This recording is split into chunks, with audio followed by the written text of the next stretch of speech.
small head, Paul. Sorry, I can't relate. Big head over here, in the literal and figurative sense.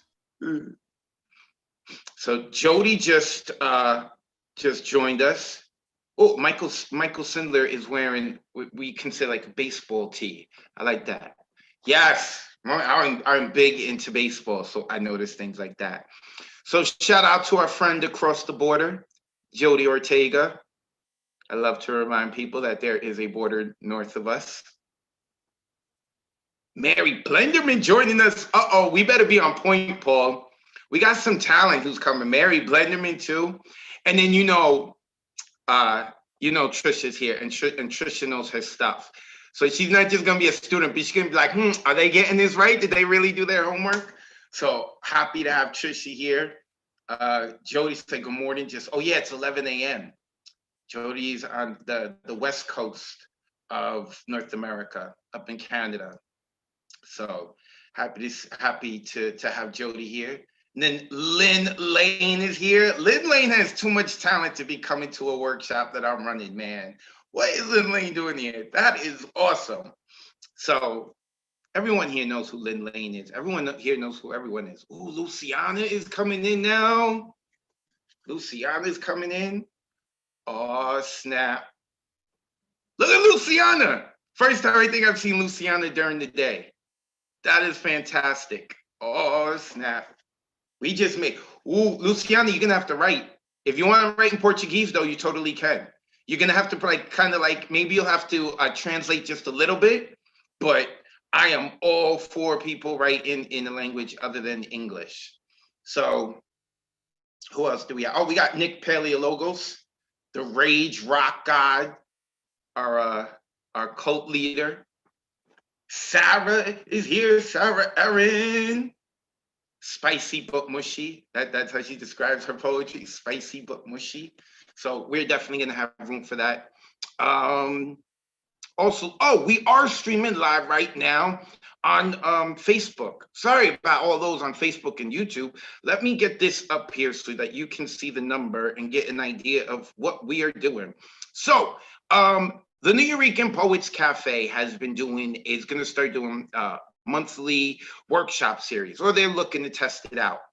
If you want to join us, the number is right there on the screen, 899-1770-1613. There is no password. I'm the facilitator for today, Advocate of Wordz, and we have our complimentary facilitator, Paul LaTorre. He will be coming on later, and I don't know exactly what he's doing, so I'm going to be learning something new too. So while we are waiting for more people, I highly suggest that you get your pen and pencil and paper ready, or if you're using your computer, totally have your WordPad document out. Whatever it is that you intend to use to write with today. So I hope everyone's having a good day. At the moment, I am missing my kid's baseball game. First time I've ever missed a baseball game of his, but they had to reschedule because of rain. So shout out to Letters. I know you don't hear me, my son, but I hope you're doing well. If you're gonna get something complimentary, the best gift to get is Paul. Aww, look at that. Trisha loves you. You better not mess up today, Paul. She just gave you a great shout out, and she said she loves you. Well, she didn't say she loves you. She just said you're the best gift. So, best complimentary gift. All right, I don't want to wait too long. If people come in late and they miss it, tough. They should have been here on time. Okay, I know it's online, but I have a theater background. Oh, Elemental. Who are the people coming in? Elemental, someone else coming in. I have a background in theater. And in theater, if you're on time, you're late. And if you're 15 minutes early, you are on time. That's how I approach it. And the frustrating thing for me is, although I've done theater stuff, I will still do theater stuff. I love it. Is that I do a lot of poetry stuff. Poets are never on time. They are never on time. They can get to the venue an hour before they're supposed to, but they won't get inside until an hour after they're supposed to. I don't know what it is about poets, but this is poets. So let me see. Who else did we get in here? Elemental came in here. Generalissimo is here. Uh-oh, Paul. Paul, we better be on point. Generalissimo goes to everyone's workshop, and he has been to the great Peggy Robles's workshop. So if we are not on point, he is going to tear us a new one. So, Elemental, and we have Monica. All right. So, I'm sure Olivia will, and Poetastic is, okay, so I'm sure Olivia will start letting the people in who are coming in late, because now I'm going to my full screen and I am not going to be able to see this. So one more time, if you're watching this on Facebook or YouTube, we are not going to stream the entire event. I will let you know where we cut it off. So if you would like to join us and participate, the Zoom number is on the screen, 899-1770-1613. And I made it that obnoxious teal color so it can stand out. So I am going to be facilitating the workshop. My name is Advocate of Wordz. I think everyone here thus far knows who I am. Our complimentary facilitator for today is Paul LaTorre. So we are going till 5 o'clock. I'm going to be doing most of it, but Paul is going to get a half-hour chunk. He's going to speak a little bit on the history of some specific storytellers. I'm not sure exactly everything he's going to do, which makes this interesting for me, because there is something I have to look forward to because I don't know what's going to happen. So I am very interested in that. We are going to be focusing on story time, writing stories, whether it's through poetry or through poetic prose. So now, how is my part of this workshop going to go? It's real simple. Let me show you. I have worked very hard to find the main algorithm, the breakdown of how stories and poems are supposed to go, and I found it. Right there. No, I'm totally joking. Bad joke. Don't worry. You didn't come here for the comedy. You came here for the information. Here's the breakdown on how we are going to do this. In the beginning, we're going to start slow. Later on, we are going to start moving. We're starting slow because I don't want to assume anyone's level. Okay? I don't want to assume that you understand all the jargon or all the names. So we are going to start a little slow. Those of you who are more advanced, you're going to be like, really, Wordz? This is what you're talking about? I like to start slow, especially when I have like a one-off workshop. If I'm able to work with people like for 8 weeks, that's different. But I want to make sure I started slow. 2, do it my way. I am not being arrogant. But if you are here, you are here to learn a different way of writing or a different approach, learn different things. In order for you to learn it, it's not just about listening to what I have to say, although I love to talk, as people know, I'm verbose, but it's about going through the experience. It's about going through the writing process and doing it my way. After the workshop, do whatever you want. Do a remix of how I'm doing it. Don't do it at all the way I'm doing it. However you want. But if you want to get the most out of this workshop, do it this way. There are times I'm going to put you in a box and I'm going to make you be creative in that box. Please do not come back to me and say, well, can I do it this way instead? No, on your own time. There's a reason I put you in that box, and I want you to be creative in that box. And as I said, this is being geared towards poetry and poetic prose. Got nothing against prose, but this is National Poetry Month, and we want to focus on poetry and poetic prose because that is a form of poetry. Here's how we're going to do, breaking it down into 2 parts. We are going to define poetry because that's important, because believe it or not, a lot of people have different definitions of what a poem is, including all the major dictionaries.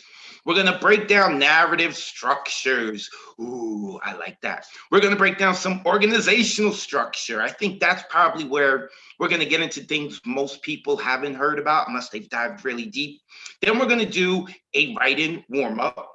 Then we're going to do landmarks. What I mean by landmarks is we're going to start to plan out our story as if it's a journey. So you're going to have a lot of time to improv in between landmarks. But before we get started, we're going to lay out some landmarks. We're going to all do it together. I'm going to help you with it. No problem. After that, we are going to hear from Mr. Paul LaTorre, better known by his social media handle, Paul con queso. After that, we're going to take a mini break because we're here for 3 hours. And I want to make sure this is not like an open mic where you're like, all right, I'm going in 5 minutes. I can go to the restroom right now. You're not going to want to miss anything. So we're going to build in a mini break, like maybe 5 to 10 minutes. When we come back from that break, that is when we are going to cut the stream off, because that is when the participants are going to be writing. And the only reason to stick around is if you're ready to write. So those of you watching us on Facebook and YouTube, at the bottom of the screen, you can see the Zoom link. That is the number to go that is the way to get into the Zoom call. That is the number if you want to come and write. So time to make the donuts. After we do that, that's going to be the largest part, is the writing. We're going to take a mini break, which means only like 2-3 minutes that you run to the restroom, stretch again after you've written everything. Then we're going to get to the part that I call morning after. That's when we're going to edit our stuff. If if we have time, we're going to play a game called Switch. If we don't have time, we're just going to get into story time, because I want to hear what everyone wrote about. So also to let you know, it's very difficult to complete a well-written poem or well-written story within 2 to 3 hours. Do not be hard on yourself, okay? But try. Do not hold back. I'd rather you go too far and too weird than being too reserved. This is a workshop. We should all understand that. It's a workshop. We're going to hear things that are not perfect. So with that being said, let's get into the definition of poetry. And soon enough, I am going to be calling on some people before we start writing, so that we can have, so it's not just about you listening to me, but there are some things we need to break down. In terms of the definition of poetry for this workshop, here is the definition. Poetry is a written and oral tradition composed of rhythmical words describing an experience or something of one's imagination in a way deemed beautiful and more concentrated than ordinary speech. First part, it's a written and oral tradition composed of rhythmical words. Basically saying it could be written, it could be spoken, it's composed of rhythmical words. It doesn't have to rhyme, but it has to have rhythm. Now, I've said this before, you may have heard this if you're familiar with me. My boy, Bobby Ice. I mean, y'all know him as Robert Frost, right? But that's my boy, Bobby Ice. He used to have a pen pal, and to his pen pal, he had said in one of his letters that he believes that the ear is the best writer and reader. And I think when it comes to poetry, that is key. Poetry is one of those things that even if someone else wrote it, when we read it, we tend to read it out loud. We're not going to sit there and necessarily read the Harry Potter books out loud, unless we have a young one and part of a bedtime story. But poetry, we tend to read out loud. So rhythm, listening to it is really important, especially for this workshop, because I'm not going to be able to lean over your shoulder and look at what you wrote. I'm going to need you to read it. So remember that, really important part. Second, describing an experience or something of one's imagination. That means it really happened to you, or you're totally making it up, or a combination of both.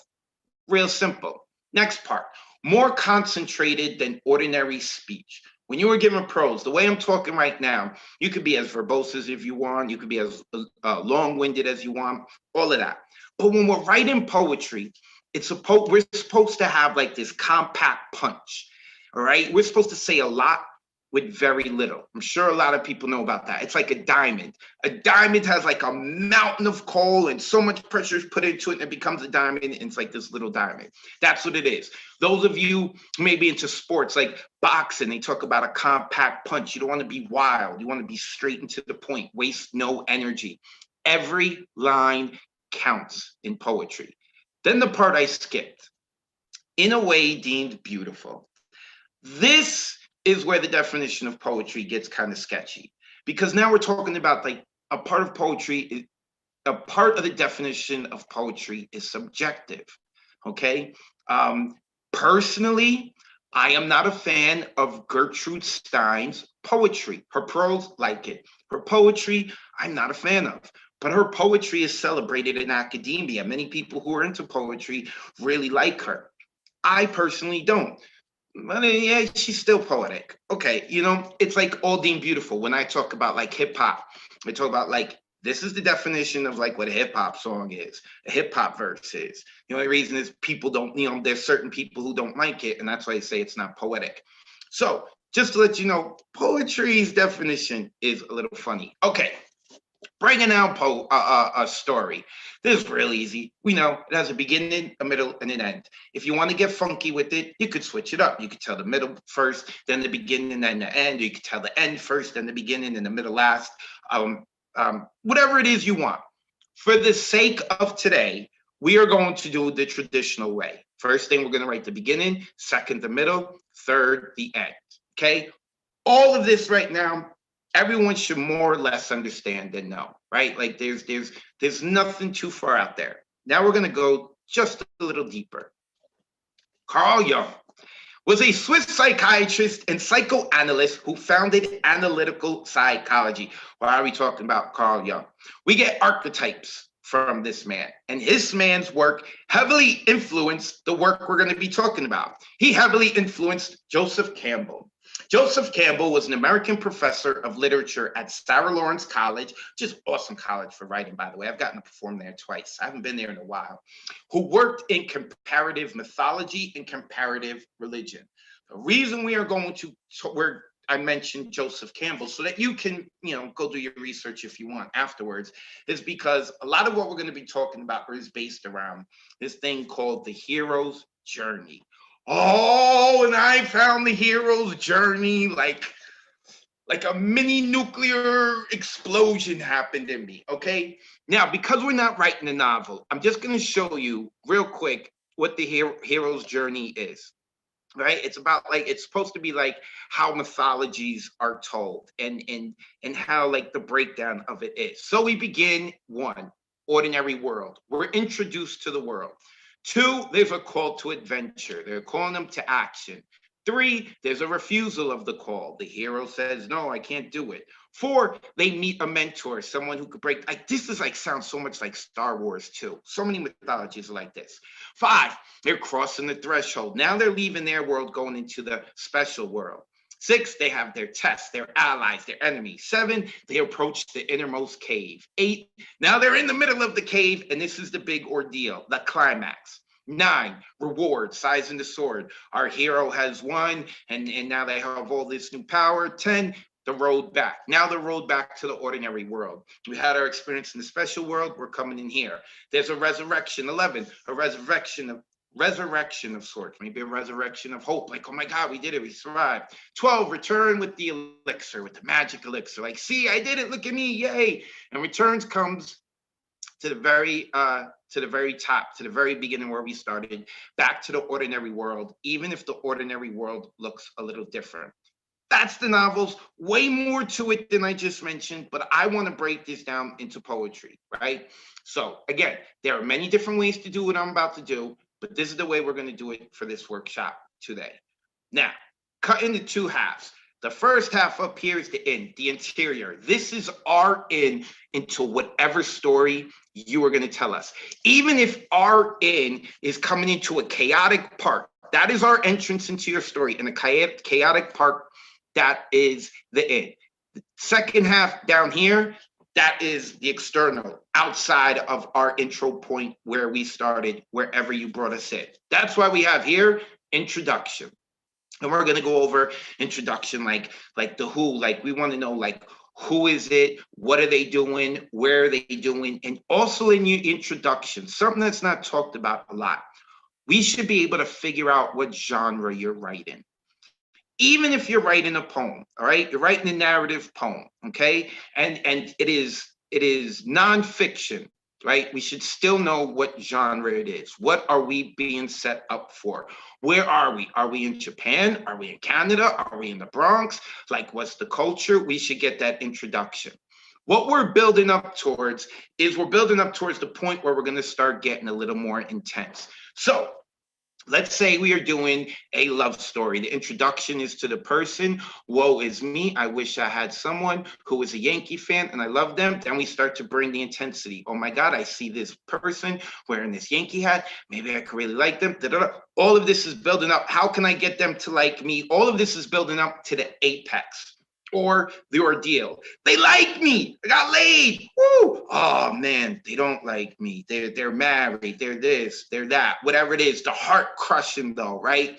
This is where, right in between here, I hope you can see my cursor, in between intensity and the apex, the ordeal, this is where you are, because we're streaming, I'm not going to curse. This is where you are fudging with people's emotions, okay? First quarter up here, introduction. Welcome to my world. This is what's going on. Over here is, in this section, the bottom part, doors closed, you can't leave, and things are getting intense. This is where your audience is going to start to root for or root against certain characters or whatever it is. And you're leading up to the apex, your deal, the climax, okay? This works even if you were telling a story that, a traumatic story, right? This is where the apex of the trauma would happen.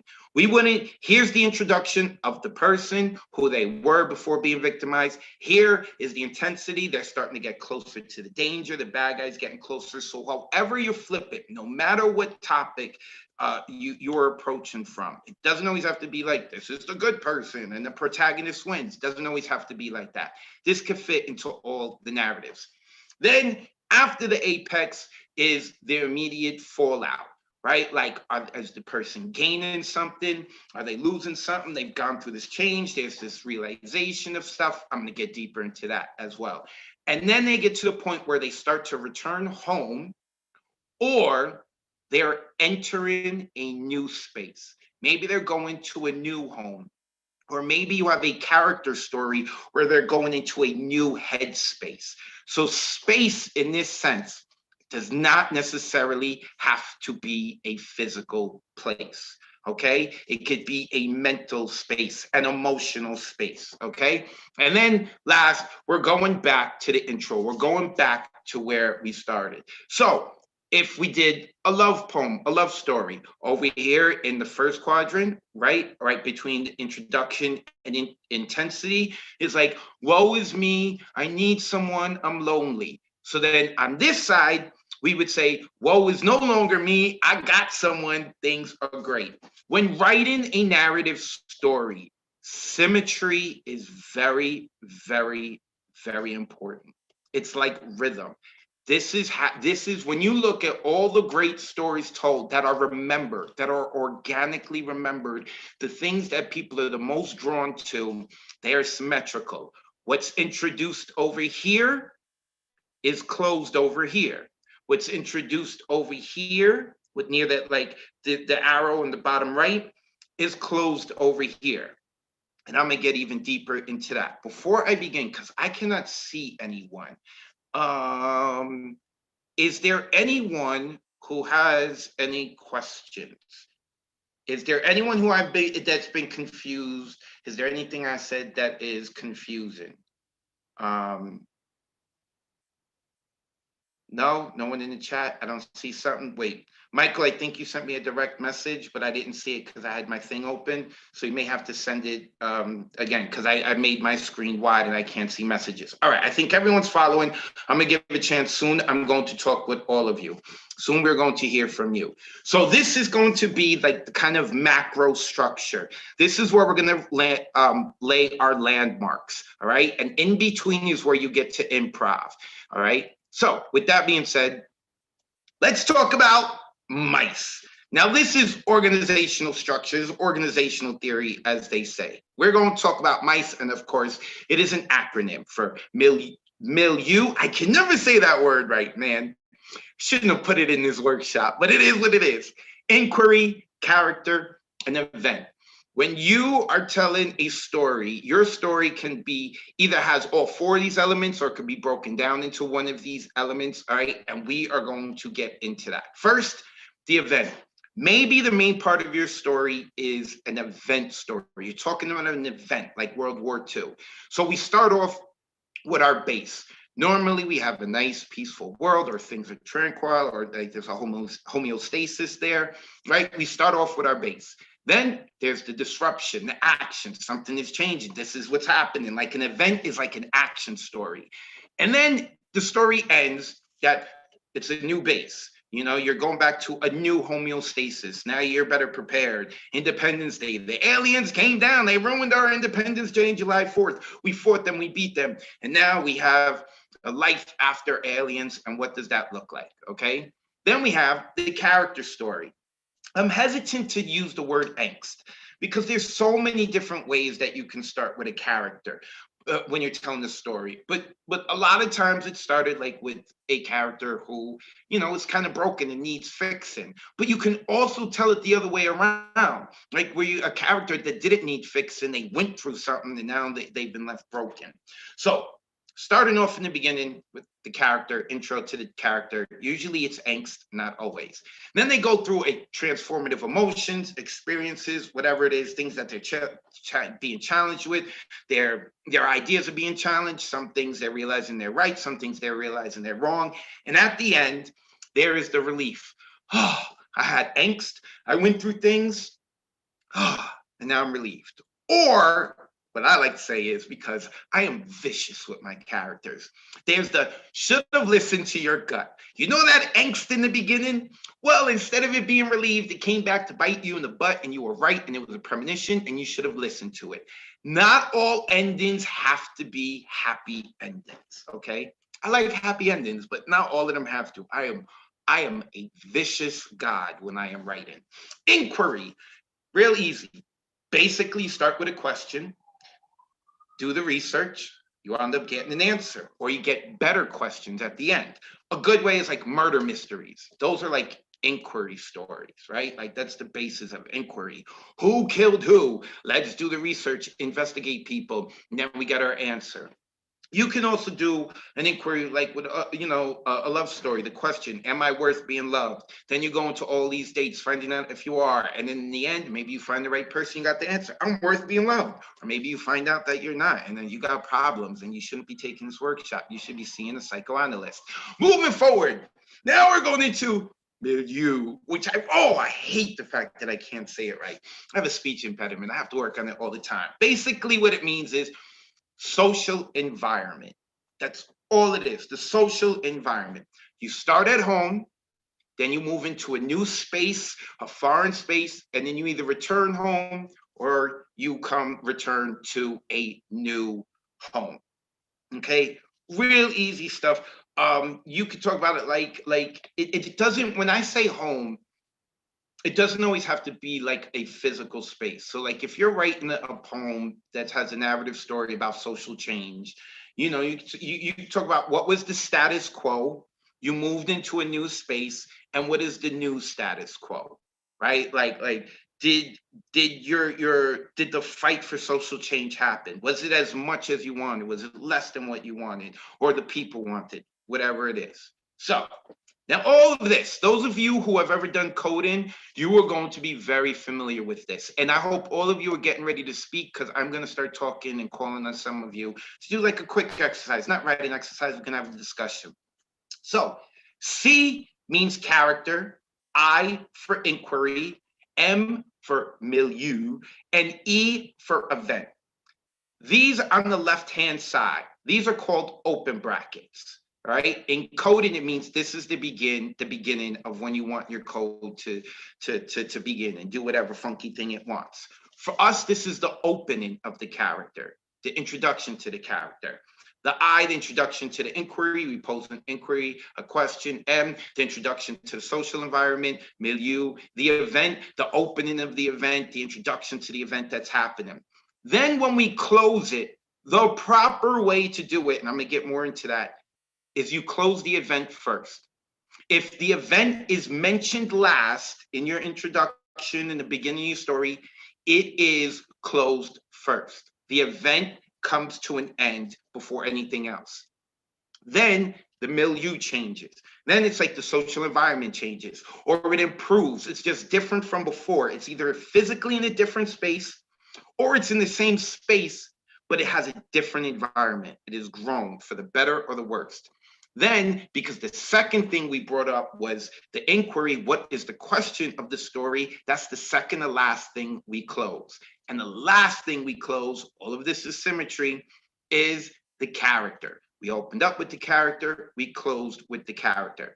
Some people have turned around and they think this is the right way to do it. If you have ever read a story and felt like, man, that ending was funny, or man, like it felt like things got closed and then opened and closed and open, it's probably because it's something like this, where they're like, well, I open and explain the character first, and that's going to be the first thing that I close and give the answer to. No, can't be done this way. So with that being said, for today, this is more or less our structure of what we are going to write, starting with the introduction. In the introduction, we're going to introduce the character. Then we're going to introduce the inquiry, the question. Then the intensity is going to build up by being introduced to the social environment of the character. Again, social environment can be anything. It can be the home of a one-bedroom apartment with 5 people in it. It could be a country, a planet, whatever it is. Then the event happens. The apex of the event is here.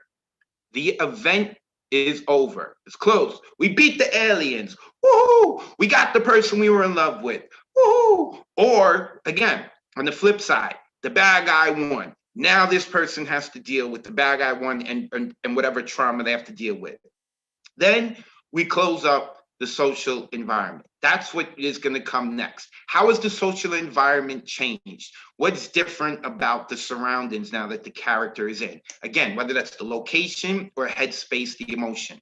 Then the return home, the question, the inquiry is being answered, or the question is improved. Maybe the character was asking the wrong questions. Maybe you as the author want to say, hey, I don't have all the answers, but I think the better question is this.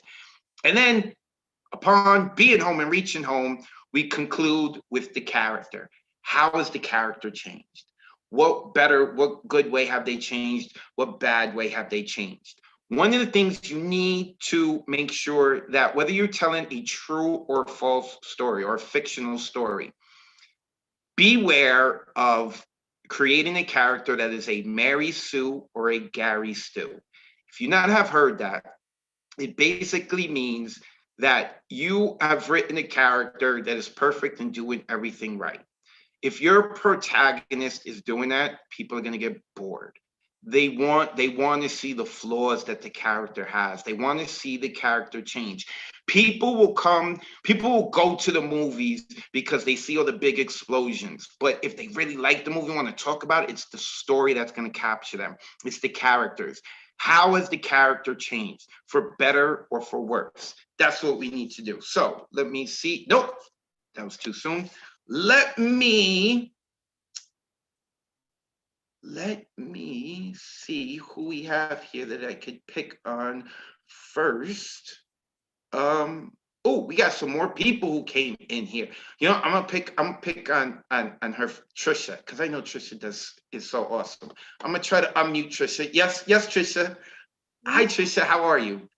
I'm doing good. All caffeinated. Okay. Yeah.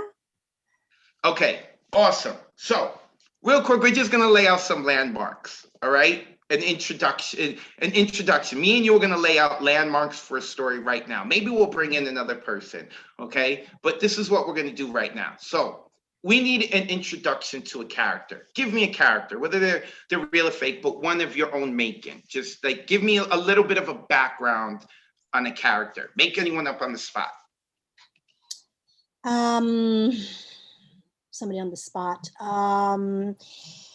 A woman newly new to this country, has a mother of 3 kids. I don't know what else. You sprung that up. Okay, that's okay. Yeah. We have a mother of 3 kids who is new to this country. That's all we need to. Great. You hold on right there. Don't move anywhere. Let's see. Let's get Vale now. Okay. Gonna unmute Vale. You can stay unmuted, Trisha. We're gonna come back to you. Okay, Vale. I want you to introduce a question in this story. Okay. So you can have the question of, maybe it's a question that this mother is asking, or maybe it's a question about why this mother's in the condition, whatever it is. Think of a question, an inquiry, surrounding that. Go ahead. Oh, okay. I will do this as soon as you forgive me for chatting and give me a really quick synopsis of what the situation the mother is in. Yeah, all you know right now is because you're adding to the story. It is a mother of 3 children who is new to this country. Okay.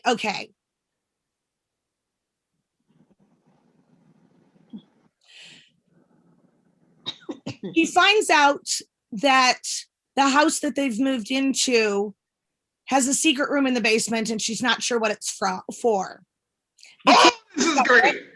This is great. Okay, this is what we've got. Val and Trisha, don't go anywhere. Okay, let's get Lynn Lane. We're gonna unmute Lynn Lane now. Okay. Okay, Lynn, right? We've got a mother of 3 children who's new from this country. Apparently the house that she is in with her family, there is a door in the basement, not sure what is in there. What I need from you, Lynn, is you're gonna build the social environment. I need to know what kind of environment is this house in, like the neighborhood, or who are the people that socialize with this family and come in. Now, maybe you don't want the neighbors socialized. Maybe it's like, you know, immigration is coming to check on them, or maybe it's just plumbers who keep coming in, construction workers, whoever it is. Give me a scenario. What kind of environment is this house and family in? The house is in a barrio that's being gentrified, and every house around it is now a townhome, and it's the last home standing in the neighborhood. Oh my God, this is great. This is great. Everyone who is watching on Zoom, you're going to want to join us. The number is at the bottom, 899-1770-1613. Okay, great. Now we need an event. Let's see who we can get here. Who do we have? Let's get Generalissimo. Let's get Germany. And everyone who's not been called, don't worry. I'm going to be calling on all of you. Anyone who's on this Zoom call and you are afraid of being called on or participating, you may want to get out because I'm coming after all of you. Okay. With that being said, Generalissimo, we know where we're at. We've got our character. We've got the question. We've got the story, right? The neighborhood. Now you need to build the event. Give me something. I don't want you to fix the event. I want you to give me a problem, a conflict, something that happens to them that's going to make us feel for these characters. What I wanted to say was that Oprah takes up their case, but that's not what you want, correct? No, I want a conflict. We need a conflict because here we're building intensity now. I think my share screen should still be on. Everyone should be able to see. We're going from intensity to the apex, the ordeal. So for this story, this group story that we are doing at the moment, I need an event. If you don't have one, Sarah, yes, I do. Okay. I think that the developer of all the townhouses decides to bribe the woman's boss to fire her so she can't pay her rent. Oh, I love it.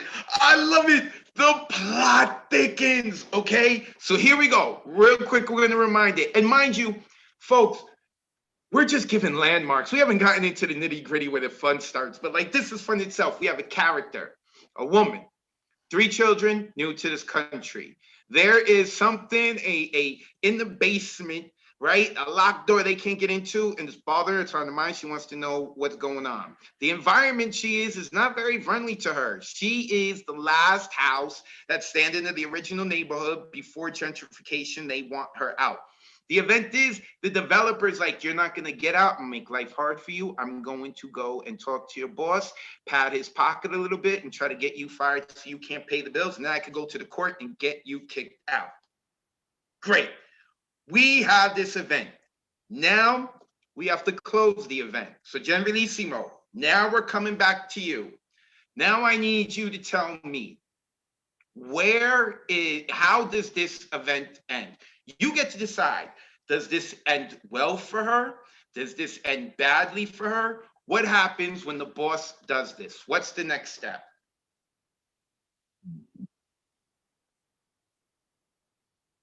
Generalissimo. I'm trying to figure Oh, this you're one out. thinking, So, you're thinking. Okay, I didn't know if you heard me or not. No, I called on you. Or if you want, I can ask someone else to wrap it up if you're not comfortable with it. well, Or why if you don't you want to let wrap it someone? up, go ahead, because you started it. Well, I want to do something with the door, but I don't think that wraps up the events. Can the door can something with the door? Go ahead, rock with it. Let's see. Let's work with it. So her teenage son opens the door, and there is stolen gold coins or bars inside that room. Oh, so they find the stolen coins in that room. Okay, so then they're able to pay their bills, and this way now the landlord can't get them out. Possibly, but the landlord could also still kick them out. Can still say you were late on your rent. I'm gonna go ahead and evict you anyways. Okay, so then we have to say that we still have to close the event. So Oh. then we have to say, okay, maybe they got a new house. It's a potential thing. Yeah, sure. Why not? Okay, let's run with that. In the end, we thought that, hey, they're going to beat the landlord. They didn't, but they were able to buy a new house with the coins that they found behind the door. Now we're going back to Lynn. Let me unmute Lynn Lane. Yep. Now, Lynn, we have to close out the new social environment that they're in, the new milieu. And we have to also, we want to make it a little symmetrical to what they started off as. Even though they're in a new space, we want it to be a little symmetrical. How would we do that? What are you thinking? So I guess at this point, the developer goes in and starts the development of the house, and he ends up going bankrupt and losing everything and is not able to continue his construction. Nice, love it. Now, what about the family and their new social environment? And so their new social environment, I mean, kind of a simple fairy tale. They end up in a wonderful neighborhood, supportive, that they didn't have before, because initially, I guess before, they were in a neighborhood that wasn't supportive. Now they have this new home and they're in a supportive environment, and the developer has been forced to lose everything that he had. He's broke now. Awesome. We are laying landmarks right now. So even if it's like simple fairy tale stuff, like you said, that's fine, because when you get into the meat and potatoes, you could give it substance. So this is all we're doing. Now, let us go back to Vale. Now, Vale is like, you know what, all of you, I had this really cool idea for this door, and you took the story another way, and I don't know what to do with the door. Wait, I'm trying to unmute Vale. There we go. Okay, Vale. Now you have to close out about the door. Even though they are away from the door now. So they're away from the door in the building. Remember, you have to answer the question. Even though Generalissimo came in and said what was in the door, right? And then they sold it, which assumes that they found out its provenance.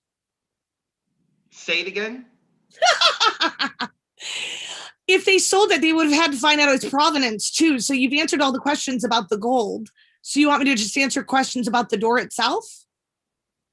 The door or the gold? Because what we don't know is, what can also not be known is, how did that get there? Whose was it? Because the bigger, the full mystery of the door hasn't been answered. Do you understand? Because now me as a reader, it's like, oh my God, there's gold in there. And then great, they're doing these things with the gold. Wait, whose gold was it? Well, no, that's what I was saying. In order for them to have sold the gold and bought a new house, legally, they would have had to know all of that information. Otherwise, it would have belonged to the landlord. Well, maybe they did some thievery. We didn't say that everyone here. You know how hard it is to sell gold? Maybe they know some people in the black market. We're writing a story here, all right? Like, you have to understand, I proofread the hell out of my stuff. Okay, so the door So they move away from the building, and the building is standing vacant because the developer has gone under, and some squatters move in, and they are poor and starving, and a family goes down and they set up house in the basement. And one day, one of their children is exploring and they find a door, and they open the door, and inside the door there is a little kitchen, and it's fully stocked. Oh my God, look how this is awesome. It just turned into a magical door, giving the people exactly what they wanted. Oh my God. Now we got the answer of what the door is. The door isn't just holding gold. The door is giving the family and the people who are there what they want. Do you see what I'm saying? I know, Val, I put you in a box right there. Well, I didn't. Everyone right in all of this did. All right. So right there, put you in a box. You had to get creative. It is totally possible. All right. You saw Val was like, well, you know, it's Providence and they have to do this and it's legal. No, man, we can go anywhere we want. We have poetic license.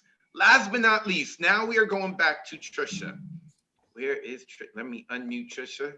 Trisha, you started this story and I'm sure it did not go where you thought it was, but now you need to end it. How does the character end? How is the character different? This mother of three from a new country, how are they different from this experience? Well, all this time I actually wasn't dwelling on the main character. It was actually the developer that I was making up stories about. So somebody else might have to take this one because I'm going off on a tangent with my own story and it's a different story. So does anybody else want to help me out here? I saw earlier Arlene had raised her hand. Let's see if Arlene has an end in here. Let me unmute Arlene. I'm asking to unmute you, Arlene. You should be able to. Hi. There we go. Okay, Arlene, I saw you had your hand up earlier, but I think it was during Vale, so you may have had an answer for the door. But now I'm going to come to you for an answer for the character. How is the character different? I think that through her experience of everything that had happened and keeping the house, I think that they keep the house where someone else who's going through the same experiences will be living there and going through the experience of the magical door that will give them hope. Because I feel like there was hope given to them through this door that gave them, you know, those coins that got them out of the situation. So I think it's like, you know, she learned from what she went through and passes it on to other people that needs the help. Awesome. So here she is, this mother of three coming to a new country saying, help me, these people in this new country. And then like at the end of the story, she's like, I got you. I'm going to be able to help the community. I'm going to give it in. Awesome. Thank you, Arlene. Appreciate you. Thank you. So we just created a story and then went left to right in all these different places. Everyone added their own stuff. So again, the way I have this structured, it can be a little different. You can start with the inquiry, but you have to end with the inquiry. And then you can go into the event second, but then the event is second to last to end. We want you to have this symmetry because what's also going to happen is in the first half, you are building an intensity and you are building people saying, I want to know the answer. I want to know the answer, right? And you start off with the most important question. And if it's a character-driven story, then you're going to start off with the character. If it's an event-driven story, then you're going to start with the event. Like even Avengers movies. If it's an event-driven story, it starts off with the beginning of an event. So, with that being said, we're going to do a little bit of writing, a short writing exercise, and we are going to get into the limerick. Now, people may be saying, why the limerick? I thought we were storytelling. Because the limerick it's going to help you warm up, and it's great to tell super short stories with. All right. So, limerick is a 5-line humorous poem. Lines 1, 2, and 5 are 3 to 5 feet, which basically means 6 to 10 syllables. And lines 3 and 4 are 2 to 3 feet, which means like 4 to 6 syllables, usually 5, but 4 to 6, you were good. I'm gonna share a couple of limericks, and I'm gonna give you about 5 minutes to write your limericks. So here's one. There once was a man, well, I'm gonna skip this because we don't have much time. There once was a girl from Selena who wanted to be a ballerina. She went on her toes and broke her nose, then she became a cleaner. Okay, so we have our intro. There once was a girl from Selena, right? Then we have some more more details like inquiries. What does she want? She who wanted to be a ballerina, all right? Even in this limerick, we're set up. The intensity is building. She wants to be a ballerina. Did she do it? She went on her toes. Call to action. She's trying to do it. The apex. You got this, girl from Selena. And broke her nose. Oh no, she fell over, disfigured her face. Then she became a cleaner, right? Of course, first off, there's nothing wrong with cleaners, but we understand what the author's trying to say. It's not a happy ending. You know, the girl from Selena didn't win out, but there's a beginning, a middle, and end. And then there's an intensity built, right? Wants to be a ballerina. She went on her toes. What happened? Oh, she broke her nose. And you don't end with just her breaking her nose. It's like, oh, this is what happened after the apex. It's like, now what? Now how does she continue her journey this way? Even though it's like this silly little limerick. So I'm going to give everyone about 5 to 7 minutes to write a limerick. Story, right? Give me a short story, something like this. If it's humorous, great. If it's not, it's not. This is just quickly about warming it up. So I'm going to give you about 5 to 10 minutes. Olivia, can we play some music? Vale is going to think that I'm the one who played the music, but I'm not, Vale. I'm not. So Olivia, if we could play music for about 5 minutes, then we'll get back to it. Also, those on Facebook and YouTube. Oh, she had to give that. You know what? Olivia had to share the screen. That's why that bounced. Cool. 5 to 7 minutes.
Two minutes, got 2 minutes.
Okay, we're good, Olivia.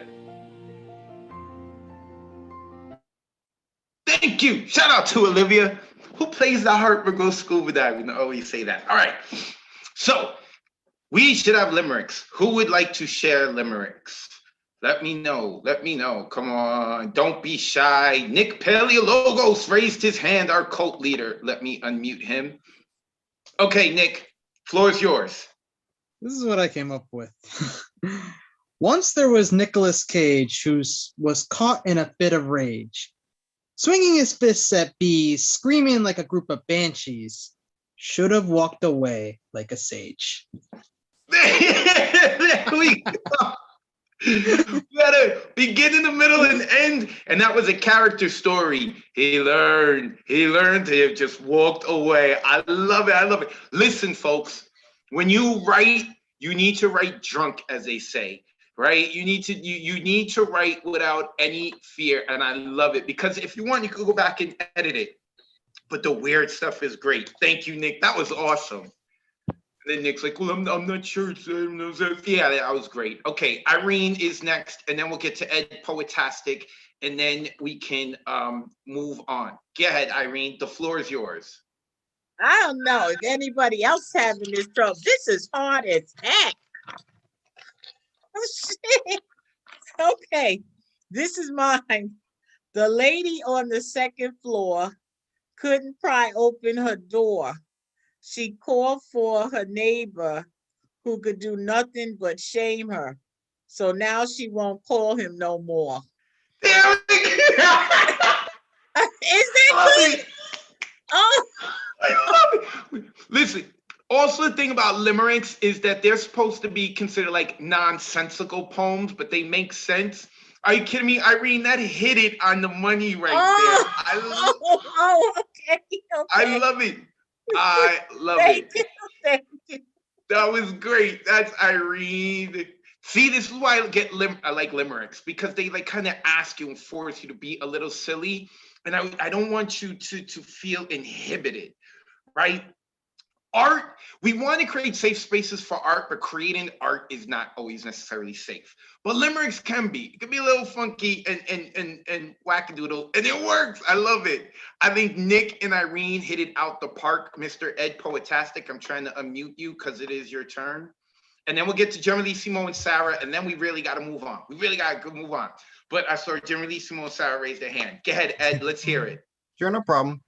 There was once a guy named Paul. He loved to be a fly on the wall. Listen closely, but he broke his ears. It left him sad into tears. Now he's a car mechanic, changing automatic gears. Poetastic. Thank you.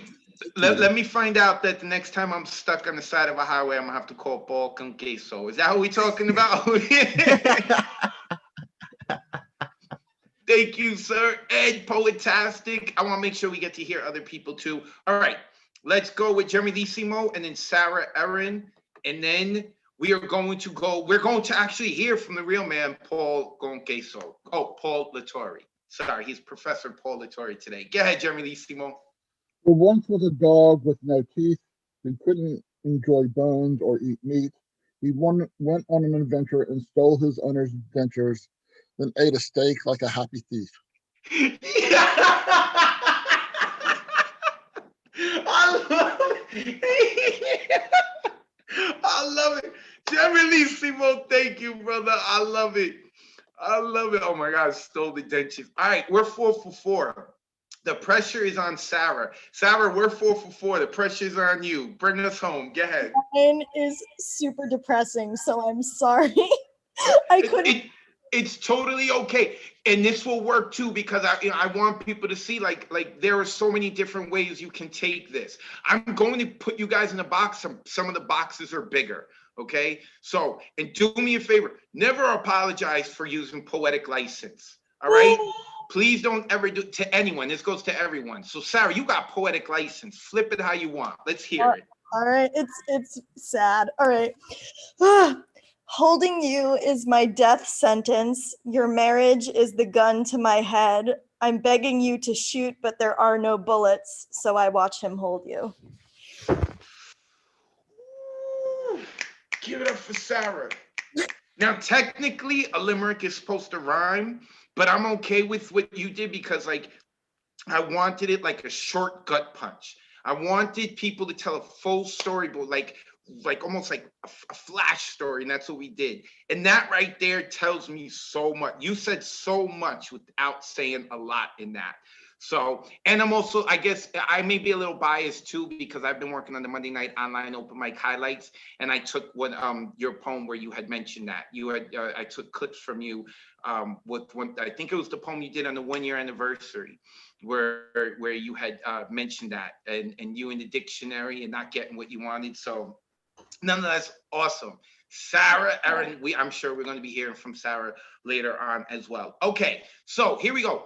Those of you who are watching on Facebook and YouTube, Paul, I'm about to call you up. I just want to bring this up one more time on screen so that they have the number. The number is at the bottom if you want to join us. You are going to be able to hear Paul LaTorre's part of the workshop now. We're going to keep it going on. Afterwards, we're going to take a mini break, probably quicker than what I had planned because time is flying by and I overtalk. But the number's at the bottom, 899-1770-1613. If you still need the number, because we're going to Paul right now, go on to the New Eurekan Poets Cafe's Facebook page. They have the event there and the number is on there. With that being said, all right, everyone put their pens and pencils down, their word pads down. We are going to get back to it. And now we are going to go to Paul. So Paul, you should be able to unmute yourself. There we go. Brother, the floor is yours.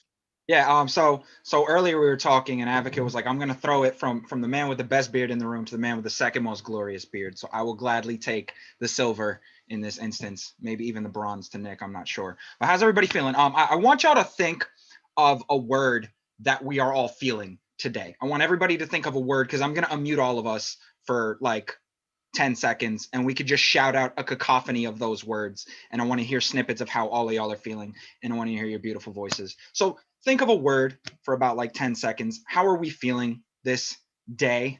It's different times all around the world. And then I'm going to ask everyone to unmute and we can just shout it out. Sorry. I'm clumsy with the unmute. All right. So everybody, 1, 2, 3. I don't want Anxious. Grief. Anxious. Poetastic. Overwhelmed.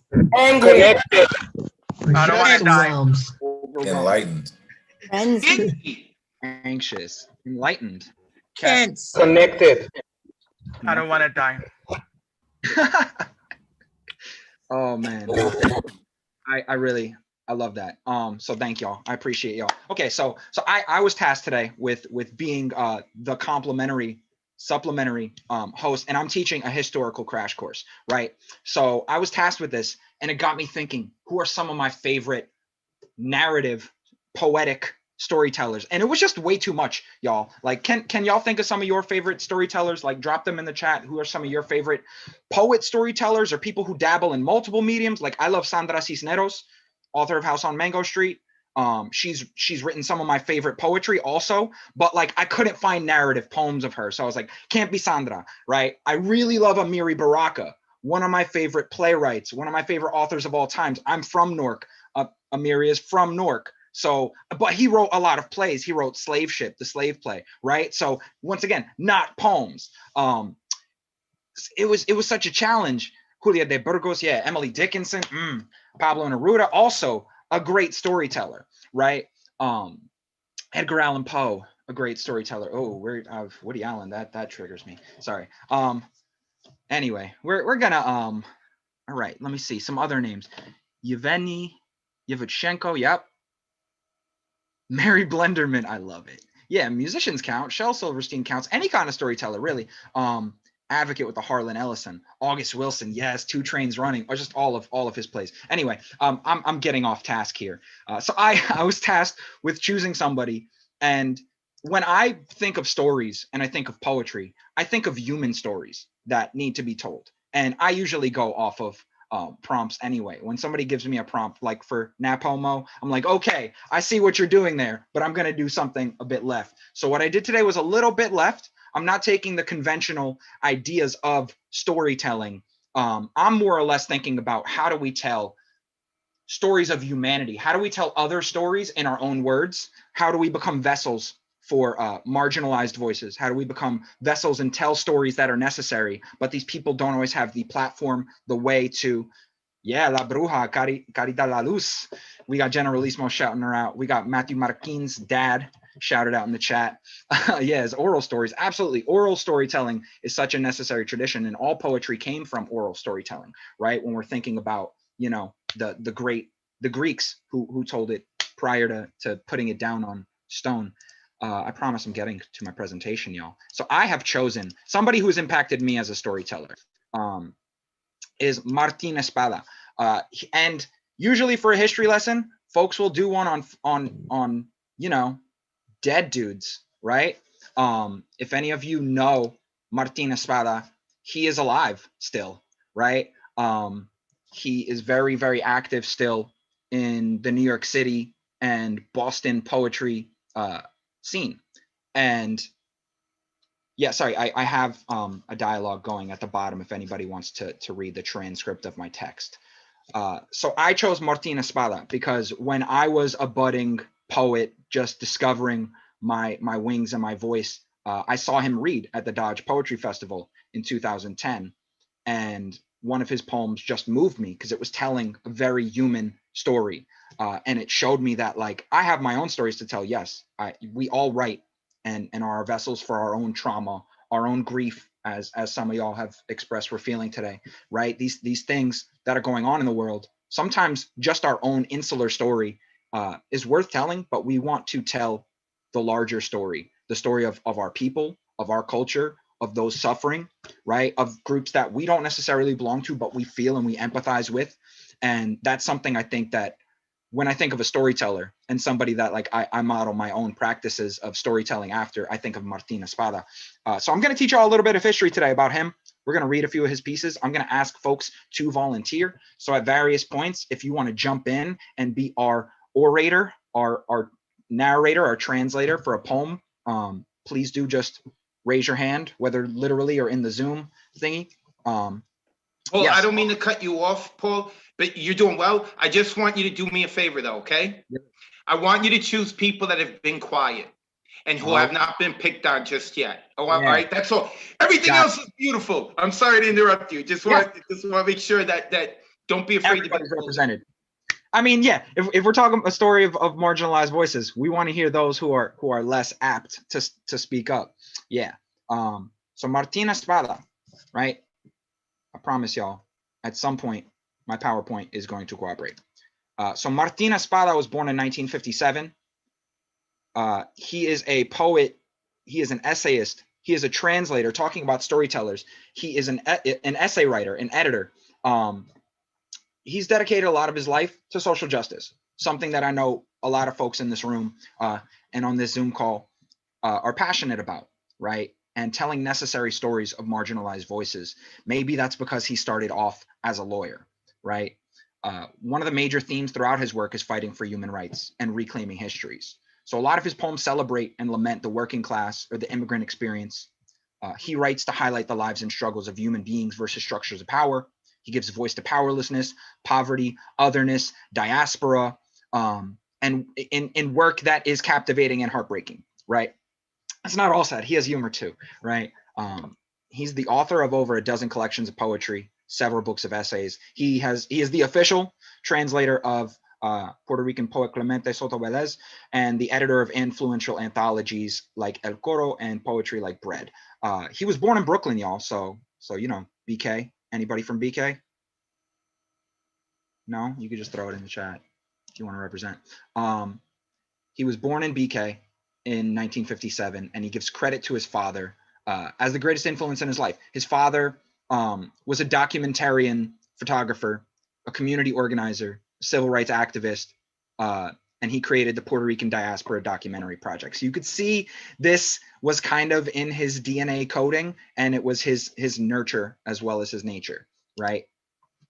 So we have a poem. So I don't like teaching endlessly or lecturing endlessly. I like to get other people to jump in the pool, and I like to have poems to speak.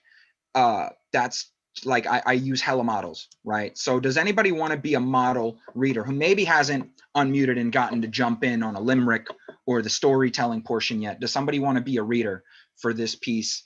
Okay, I'm seeing Mary. Mary, welcome. Hey, just give me 1 second here. I'm gonna spotlight you. Yay. Okay. So take it. The floor is yours. Are you ready? Yeah. So this whole piece. Yeah. So yeah. Just read the piece at your own pace. If there's anything that gives you pause or trouble, don't worry about it. It's your first time encountering this piece, so just go for it. Okay. This is called "The Sign in My Father's Hands," dedicated for Frank Espada. The beer company did not hire Blacks or Puerto Ricans, so my father joined the picket line at the Schaefer Beer Pavilion, New York World's Fair, amid the crowds glaring with canine hostility. But the cops brandished nightsticks and handcuffs to protect the beer, and my father disappeared. In 1964, I had never tasted beer, and no one told me about the picket signs torn in two by the cops of brewery. I knew what dead was. Dead was a cat overrun with parasites and dumped in the hallway incinerator. I knew my father was dead. I went mute and filmy-eyed, the slow boy who did not hear the question in school. I sat studying his framed photograph like a mirror, my darker face. Days later, he appeared in the doorway grinning with his gilded tooth. Not dead, though I would come to learn that sometimes Puerto Ricans die in jail, with bruises no one can explain swelling their eyes shut. I would learn too that boycott is not a boy's haircut, that I could sketch a picket line on the blank side of a leaflet. That day, my father returned from the netherworld easily as riding the elevator to apartment 14F, and the brewery cops could only watch in drunken disappointment. I searched my father's hands for a sign of the miracle. Mary, just bravo. So, I mean, I guess I'll tag you in or ask you, since you just read it, you kind of just became the vessel for this piece.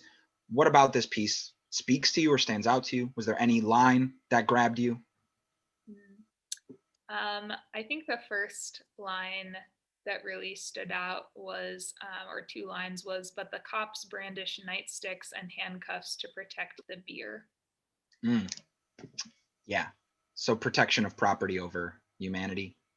Right. Because, of course you're expecting it to say like people, even like the beer company owners. Yeah. The fact that it's like even the beer.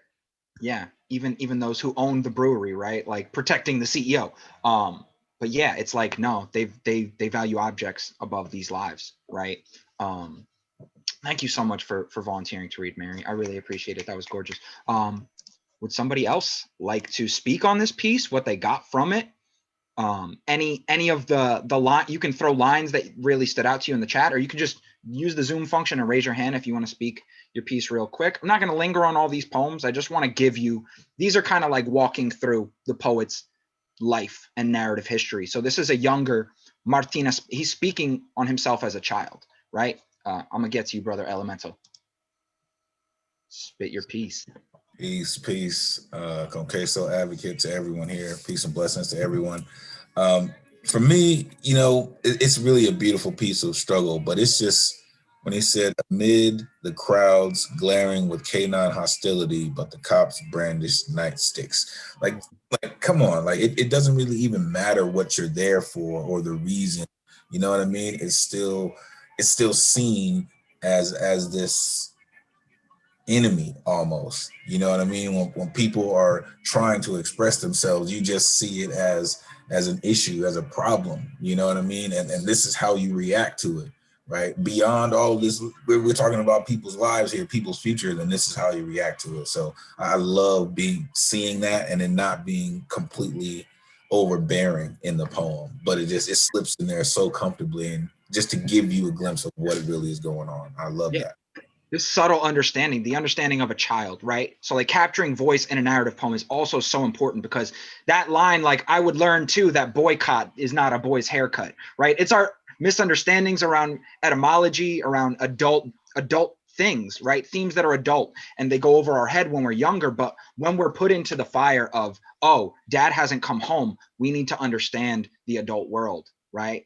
And a lot of the time, you know, the people raised in poverty, people raised, you know, in these oppressed communities have to grow up a lot quicker than others. My niece found my mom dead when she was 2. She didn't get a lesson on grief until it, you know, hit her really hard, right? So Khadijah, you just got to. Hello. Hi. Yes. Can you hear me? Perfectly. Okay, great. The poem is awesome. Actually, everybody went below a couple of lines, but being Puerto Rican, right? The first thing, the beer company did not hire Blacks or Puerto Ricans, so my father joined the picket line at the Schaefer Beer Pavilion. Who drinks beer? Who they were selling to? But at the same time, they didn't hire. How this little boy, you know, here in the midst of everything, knew and understood this. That's what I was thinking about. The very first, that's what caught my eye. The rest was history that I lived. So yeah, you were drawn to the wisdom of a child. Yeah, I really want to get to everybody. I just don't think we're going to have time, because we do have about 3 or 4 more. So if y'all could just field some of your comments or observations in the chat, and I will try my best to get to y'all. I'm really sorry, everybody. I don't want to go over time and do what I usually do. All right. So totally appreciate y'all though. We're going to move on, and everybody's going to have an opportunity to speak and to read, because we have more examples, right?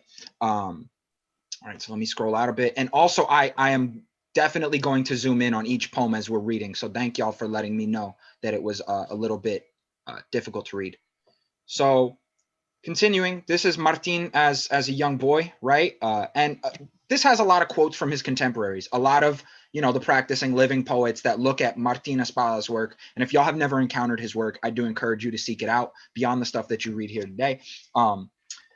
So one of his contemporaries, Barbara Jane Reeves, said that to be a poet is to be an advocate of words, to advocate for those who have been silenced and for places that are unspoken. Our work as poets can empower the silenced to speak, and that Espada himself has never wavered in his commitment to poetry as a source of political and personal power. He was interviewed in 2016 to talk about the impact of poetry on and how it influences his activism. And, you know, he said he grew up with it. He grew up in an activist household. I grew up in my father's household. Resistance was as natural as breathing. I love that line. I was surprised when I went into the world and discovered that not everybody was raised the way I was. So when it turned to the writing of poetry, quite naturally, it turned to poetry about social justice. That's how I was raised. And also being raised on you know, writers like Julia de Burgos or Pablo Neruda, who are very political in nature, right? That can also mold somebody towards wanting to speak towards these voices and experiences also, right? I mean, I know we got a room full of activists in here, because I've heard your righteous pieces, right? So we've got another one here that is actually really speaking to the times. Even though this was written in the late 90s, this piece could have been ripped from, you know, today, because the same things plaguing us then are still hitting us now. So if somebody would like to read this piece, which begins with kind of an epigraph by Walt Whitman. Do we have any volunteers who haven't yet read? Okay, so I'm seeing Matthew. I'm sorry, Ed. Matthew hasn't spoken yet. You did get a little limerick in. So Matthew, I'm finding you. Oh, here you are, brother. Hello. Are you ready, poet, to bring life to this piece? I shall try. I can't really. Okay, wait. Yeah, I can't see like the right side of it, but okay. So I'll scroll to it once we get there. I got you. All right. Floor is yours. I see the dark-skinned bodies falling in the streets as their ancestors fell, before the whip and steel, the last blood pooling, the last breath spitting. I see the immigrant street vendor flashing his wallet to the cops, shot so many times there are bullet holes in the soles of his feet.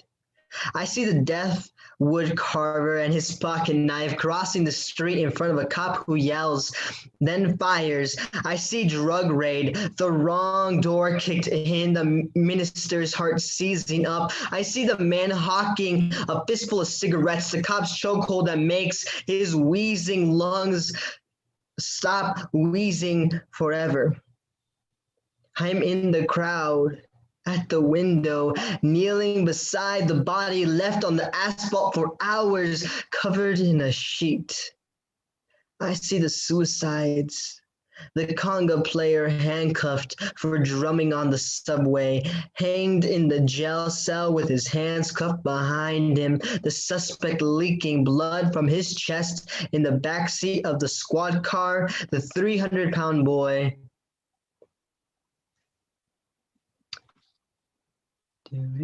Trying to get up there.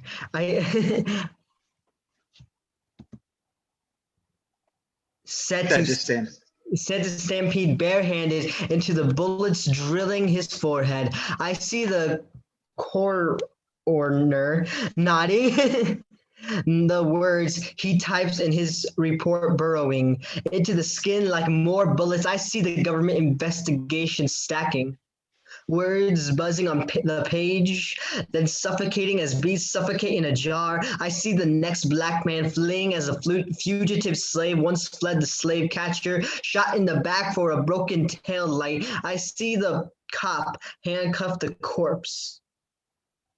I see the rebels marching, hands upraised before the riot squads, faced in the bandanas against the tear gas. I walk beside them unseen.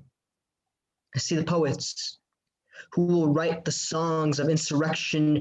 Generations unborn will read or hear a century from now, words that make them wonder how we could have lived or died this way, how the descendants of slaves still fled and the descendants of slave catchers still shot them, how we awoke every morning without the blood of the dead sweating from every pore. Okay, can we just give it up for the phenomenal Mati Martin as he read the equally fantastic Martina Espada's piece. So yeah, how we could have lived or died this way. Does anybody want to jump in for a second? We don't have a ton of time to linger on these. I'm getting the 10-minute warning. I've already gotten the 10-minute warning. But anybody who wants to highlight a line, a moment, a feeling that we felt, doesn't have to be something we grabbed from it, but yeah, this narrative is it's timeless, it's still present, right? And it's sad. It's sad that it's that way, right? So I think storytellers that are impactful are ones that are willing to say the things that are really difficult. Yeah, Eric.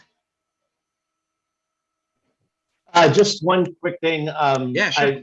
I really like how he said, I see the suicides. And then he lists all these things that are clearly not suicides. It's just he after that long run of all these things he sees, to break it up with that and to kind of re-kickstart the thinking process. I appreciated that. And great reading job, Matthew. That was fantastic. Yeah. Thank you so much. Yeah, Eric. I mean, like the ultimate irony of that, right? Like I see the suicides hanged in the jail cell with his hands cuffed behind him, like the literal impossibility of that. It's just, yeah, it's gripping because it doesn't need to have a big flashing sign. Some of the best storytelling doesn't have big blinking lights toward it saying, hey, look what I'm doing here. And really, really astute at reading from you, Eric, picking up on that also. So thank you so much, man. We're going to keep moving to a little bit more history. And this is, oh, that's not what I wanted to do. All right. So this is Martin speaking at the Dodge Poetry Festival. And this is where I first encountered him. And just some more words from poets about him, that he's chosen the larger task to go outside the self-absorbed terrain of the most contemporary poets into a landscape where others, bus drivers, revolutionaries, the executed of El Salvador, sit, walk, or lie dead without heads. There's no rest here. right? We're jostled awake by the starkness of these moments, but occasionally roll from Espada's political humor, right? So then it's just talking more about his work. I don't want to go too in depth about it, but he did do a series of poems about the crisis at the border, right? And I'm going to just, I'm going to share this document in the chat for y'all, because I'm now being given more time warning. So what I'm going to say is y'all should really seek out this poem on your own, because it is so powerful. It's called Floaters, and it's about the deaths of migrants coming from Mexico into the southern border, and the anonymous posts in Facebook groups of these Border Patrol officers and their hateful rhetoric, just calling, you know, people who are lost to this diaspora, this travel, they just call them floaters. So this whole piece is a really moving meditation, and it brings light and perspective to these people's journeys and their deaths. So Martin, yeah, he earned his BA in history, and then he went to get his JD. So he practiced law, and he was a tenant lawyer for many years until he started to have his work published and featured and gain acclaim. His collections are award-winning. His accolades are just, you know, they are, there's a litany of them, right? And the 2012 inaugural poet, Richard Blanco, commented that his Espada's poems continue to define the role of the poet as an emotional historian. Like Whitman, Espada stirs us in an undeniable social consciousness and connectedness. So then I also have a piece about Flan and the storytelling of our neighborhoods, the people, the poets, the people who raise us and inspire us, and the weird quixotities and wonders that we learn, like the history of Flan, as learned by Espada. So I thought of Generalissimo when putting this together, because I was like, oh, food, teaching food, you know, in a poem, in the workshop, right? So definitely I'm going to share this. Everybody can have access to it. I just want to get to this one piece I have prepared, which will be my final piece I'm going to share with y'all. So yeah, this is just another list, and his collection Alabanza, which is the Spanish word for praise, right? Won the Patterson Award, and it's named that because of this piece that I'm going to share with you all, and it is called Alabanza in Praise of Local 100. It was written in the wake of 9/11, so it was written about 6 months to 8 months after the attacks on the Twin Towers, and I have the text here to the side. I'm going to play the video of the poet reading it himself, and then I will open the floor up if we have a minute or two to speak on it, and that's it. That's going to be it, y'all. So literal crash course. Right? Okay. So I hope y'all are strapped in. This is Alabanza in Praise of Local 100.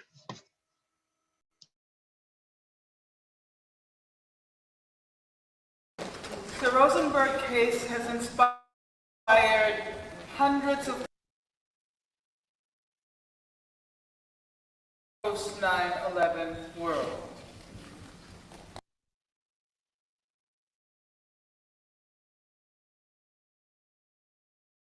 Alabanza in praise of local 100.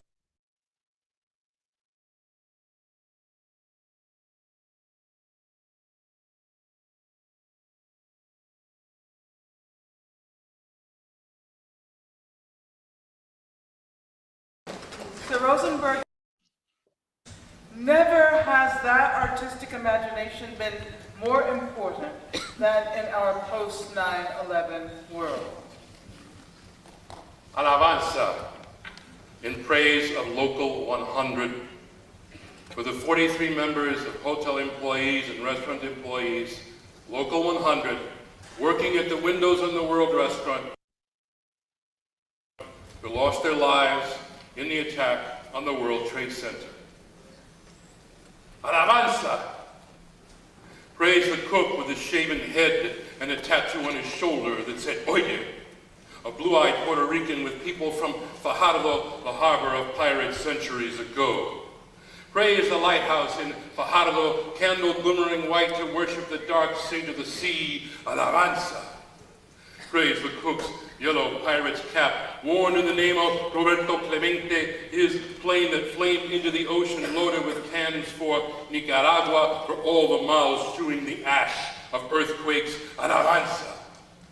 Praise the kitchen radio, dial clicked even before the dial on the oven, so that music and Spanish rose before bread. Praise the bread, alabanza.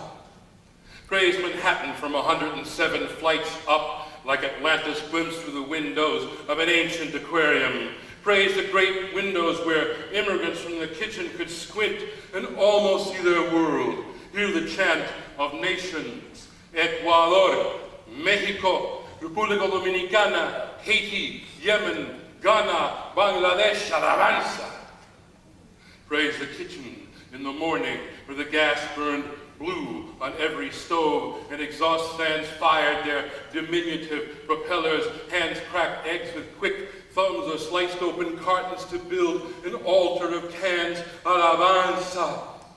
Praise the busboy's music, the chime of his dishes and silverware in the tub, alabanza. Praise the dish dog, the dishwasher who worked that morning because another dishwasher could not stop coughing, or because he needed overtime to pile the sacks of rice and beans for a family floating away on some Caribbean island plagued by frogs, alabanza. Praise the waitress who heard the radio in the kitchen and sang to herself about a man gone, alabanza. After the thunder, wilder than thunder, after the shudder deep in the glass of the great windows, after the radio stopped singing like a tree full of terrified frogs, after night burst the dam of day and flooded the kitchen, for a time the stoves glowed in darkness like the lighthouse in Fajardo, like a cook's soul. Soul, I say, even if the dead cannot tell us about the bristles of God's beard, because God has no face. Soul, I say, to name the smoke beings flung in constellations across the night sky of this city and cities to come. Alabanza, I say, even if God has no face. Alabanza. When the war began, from Manhattan and Kabul too, constellations of smoke rose and drifted to each other, mingling in icy air, and one said with an Afghan tongue, "Teach me to dance. We have no music here." And the other said with a Spanish tongue, "I will teach you. Music is all we have."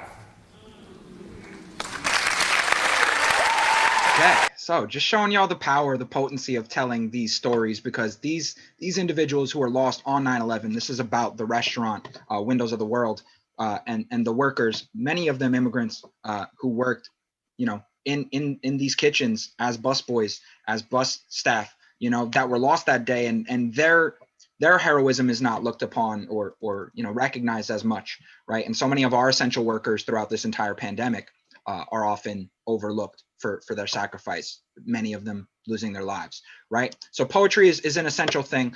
This is also an article that I just took excerpts from. I'm not going to share it. I'm going to bring myself to a close right here and throw it on back to Advocate and let us have our break and whatnot. But if anybody wants to talk in the chat or afterwards, if you guys have questions, I'm going to be sharing this entire presentation, and it has all of these links within it. I hope you guys enjoyed. These are some of my favorite kinds of stories to tell, the ones of, you know, Dante Wright, the ones of Adam Toledo, the ones that are necessary to keep speaking people's names and bringing attention to struggles, marginalized voices, lost voices, because the dead cannot speak, right? So this is a whole essay written by Espada about how poetry consoles a grieving public when he speaks about that poem that we all just heard, right? And how afterwards people were saying it was kind of like trauma porn. There were a lot of people in the New York Times like, it's too soon to talk about 9/11 or to write about 9/11, to make art about 9/11. It's exploiting it. But he actually got a letter from the families of those lost at Windows of the World. And they wrote to him to express their gratitude that he wrote this piece about them. The pain that tragedy caused for these 43 families and hundreds of others, members of this union who survived, but they lost their jobs, they lost their friends, they lost their family.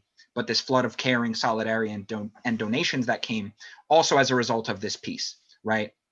And that they recognized and they appreciated the poet for all the work that he did. So this is Martín Espada, y'all. Also, somebody Advocate has actually worked alongside. So brother, did you told me that little anecdote, like, yeah, I did an event once and Martin was there, you know, and I worked alongside him. So you want to tell me about the time that one living legend brushed elbows with another? I'm no living legend. I appreciate that, but no, I'm no living legend. But yes, I've met him on a couple of times, and him reading, and he just seemed like very quiet and to himself, which I notice like about a lot of writers is they tend to be quiet and to themselves. So, but you know, Martin is all like, you could tell, like, what's the saying? Still waters run deep. That was the kind of feeling I got from him. It was like, still like me, I'm like, hey, I'm everywhere. And Martin just like, and it's like, ooh, like unfazed. So it's like still waters run deep. So you guys can all follow Paul LaTorre at Paul con queso. Like he said, like he's gonna make all of that information available. So make sure you follow him. Also make sure you follow him in case he starts to do other workshops he's involved with other people or on his own, so that you can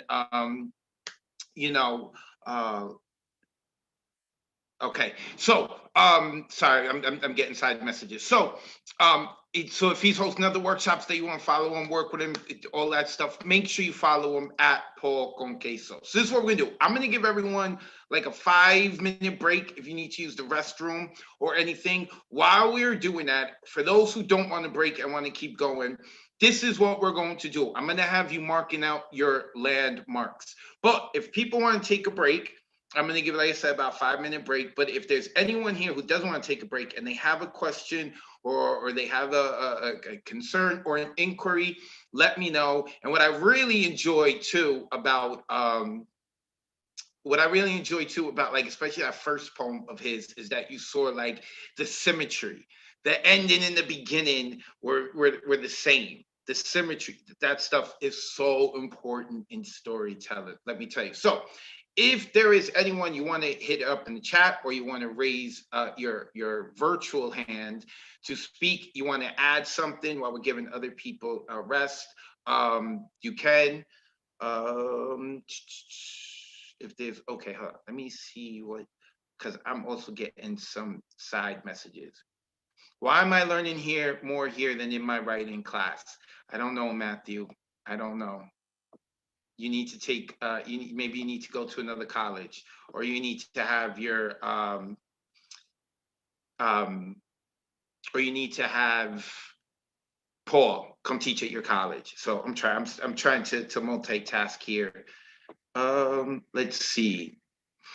The Nuyorican is not open as of yet. I am not sure exactly when it will be, because that's one of the questions that we got in here. Also, those of you watching on Facebook and YouTube, we are soon going to end the stream. The Zoom number's at the bottom, 899-1770-1613. So if you want to come and join us, because now we're going to get into the write-in. So let me see. Let's see. I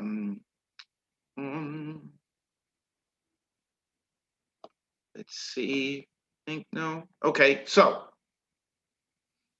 give a couple more minutes just in case people want to take a break. Again, if you want to add something, if you want, follow Paul con queso. That's C-O-N. Give him follow Instagram, Twitter, all that good stuff. Rosie's better half, or lesser half. I didn't say better half. I said lesser half. Sorry, Rosie, if you're listening. I didn't mean that slip up.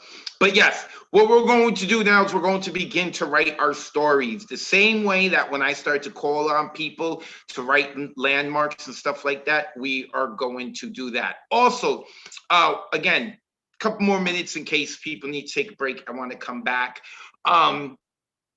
Also, this is a free event, but nothing in this world is free. So if you possibly can, we're asking for a $5 suggested donation. You could go to nuyorican.org/contribute, or you can send it to our Cash App, Nuyorican Poets Cafe.